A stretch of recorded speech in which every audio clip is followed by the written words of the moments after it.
Hello, my name is Michael Hooper, and tonight I'm going to give a talk on two different poets, Arlen Lazaroff and Robert Frost. These two poets are completely different and have meanings for everyone in between them and beyond them.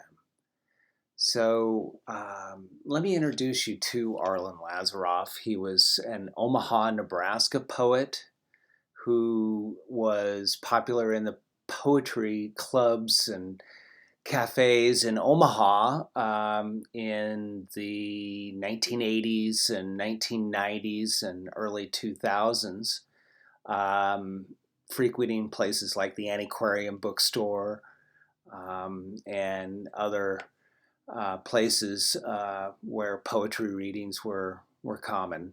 Here's a picture of Arlen.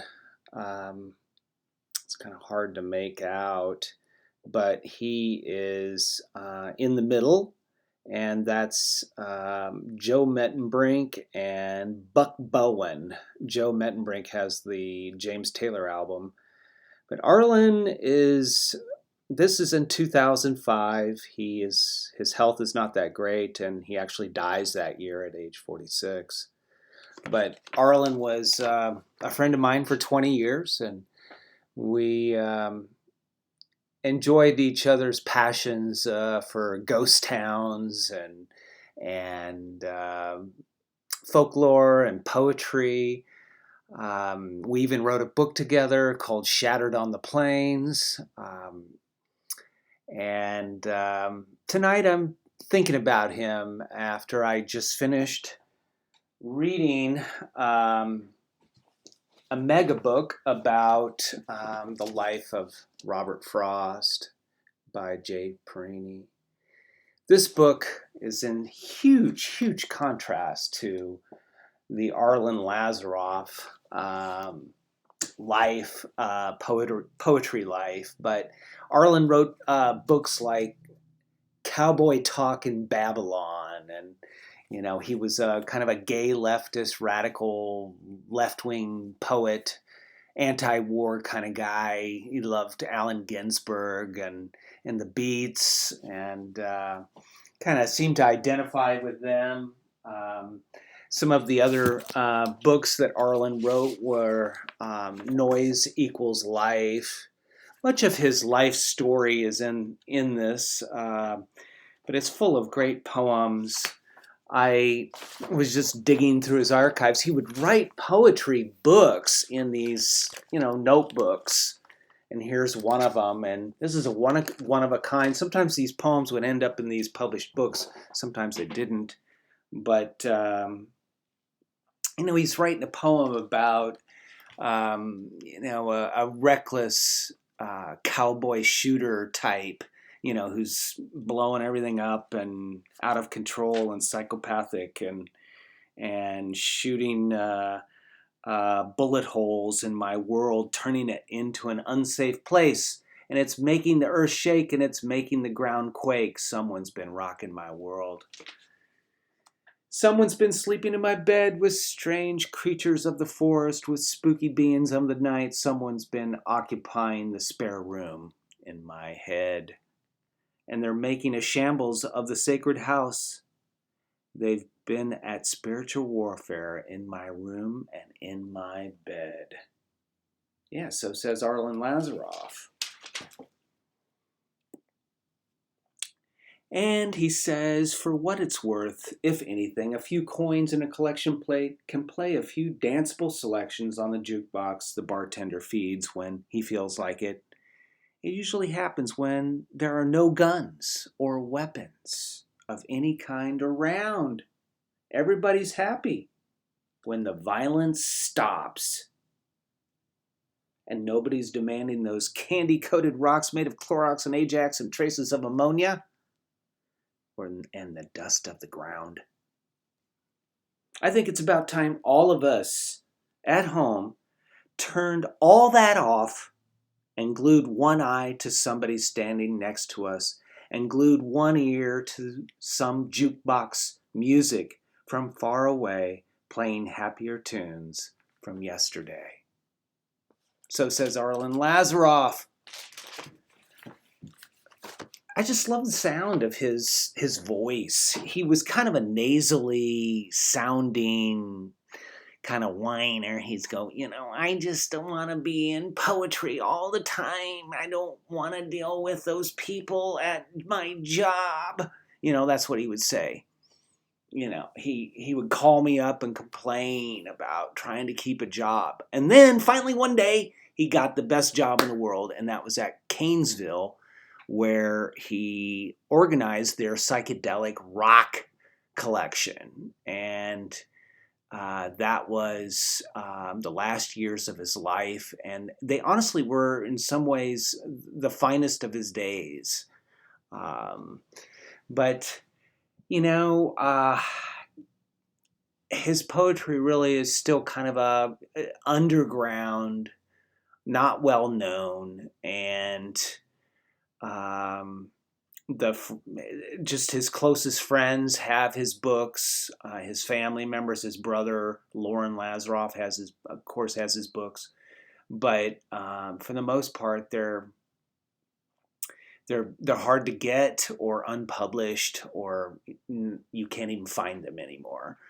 So anyhow, I just finished this book on Robert Frost, life, and really feel like here's a guy that did toil in obscurity for a while.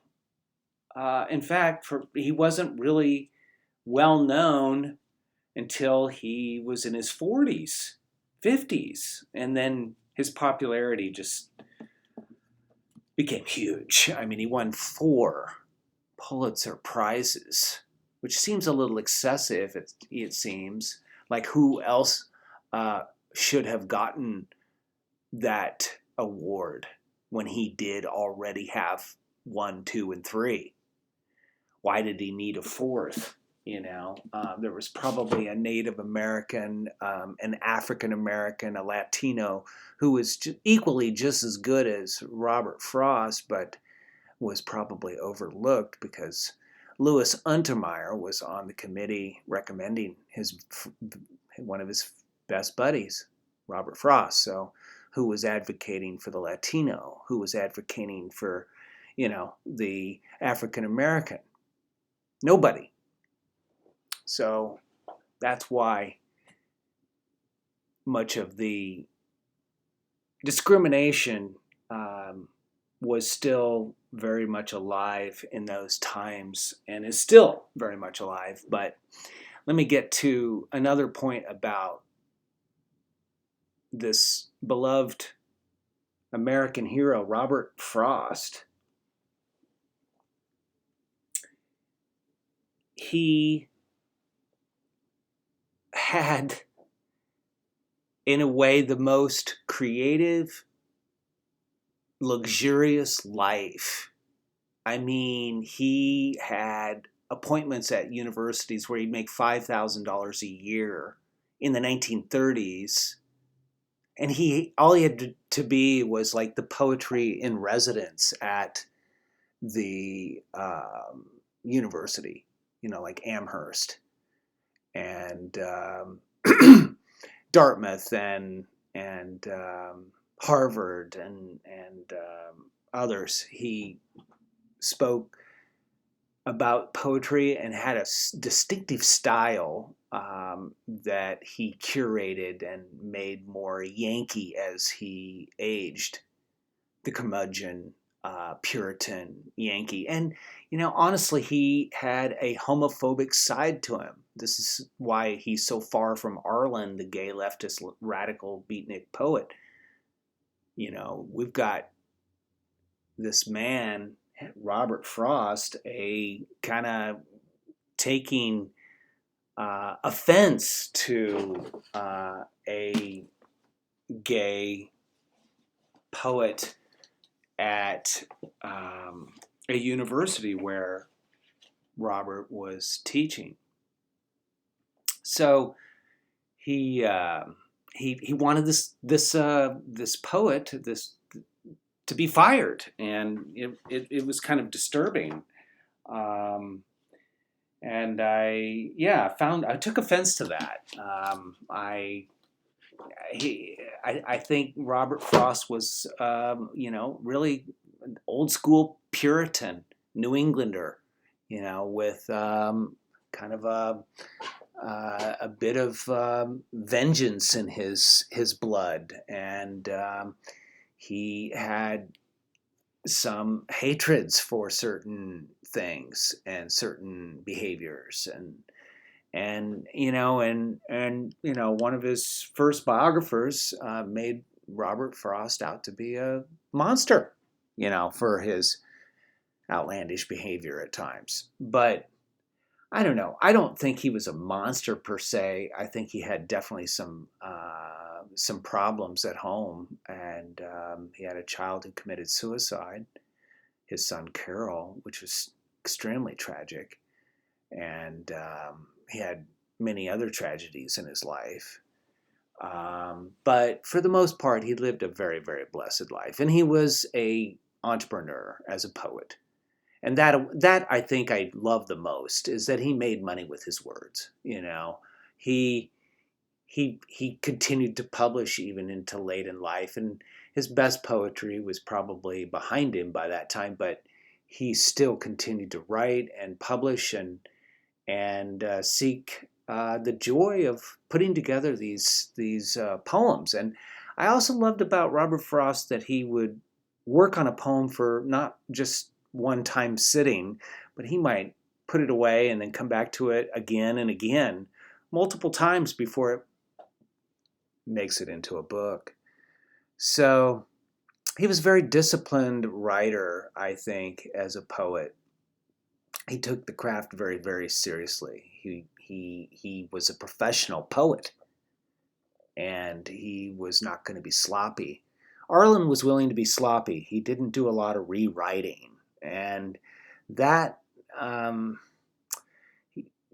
that kind of hurt him a little bit. I think his production was huge. He wrote like 20 chapbooks. Arlen did, and so yeah, he was quite prolific in his. He wrote well over 1,000 poems. I wrote a book about Arlen that I have not published, but I am thinking about publishing it, and at this time it's called The Prairie Underground, and but I'd just like to read from it my final poem that I wrote about Arlen when he died, or well, actually, before he died, I gave this poem to Arlen. He's the one standing alone at the back of the gallery, wondering if someone would look at his construction. A car bumper and a Barbie doll, a cross of Jesus and a Walmart shirt. These are the symbols of his art and poetry. Caught between glamour and myths, legends, and pop culture, this Great Plains poet rages on. There's too much convention today, Arlen says. There's too much followers. There's no room for independence. The sheep willingly follow wolves to their death. Americanization is commercialization. There's way too much sameness on the streets of America. Where is originality? Where is authenticity? Or is money all that counts? Ginsberg, Burroughs, and Kerouac are his heroes, but they're all dead now. And who listens to howlers anyway? Tonight he's not at our party. He's probably caught up in legends, maps, and genealogy, going with joy to somewhere far away. In maybe 1921, when his Bulgarian grandparents settled in Traer, Kansas, living on dried fruit and salted hams, humble resourcefulness was their legacy. He wanders his tiny town and ends up at the cemetery looking at the time-worn graves. The dates say they lived long lives in now forgotten places. He sees an empty house at the end of the road. He imagines a family of raccoons having a party out back. He sings, coons claim what's theirs, by squatters' rights, and they only take what we don't want, and only take what we don't need. Abandoned houses, cemeteries, and ghost towns, this poet is shattered on the plains. Somewhere between the myths and legends and pop culture is my friend. Maybe I will see him again. That concludes my talk. Thank you very much.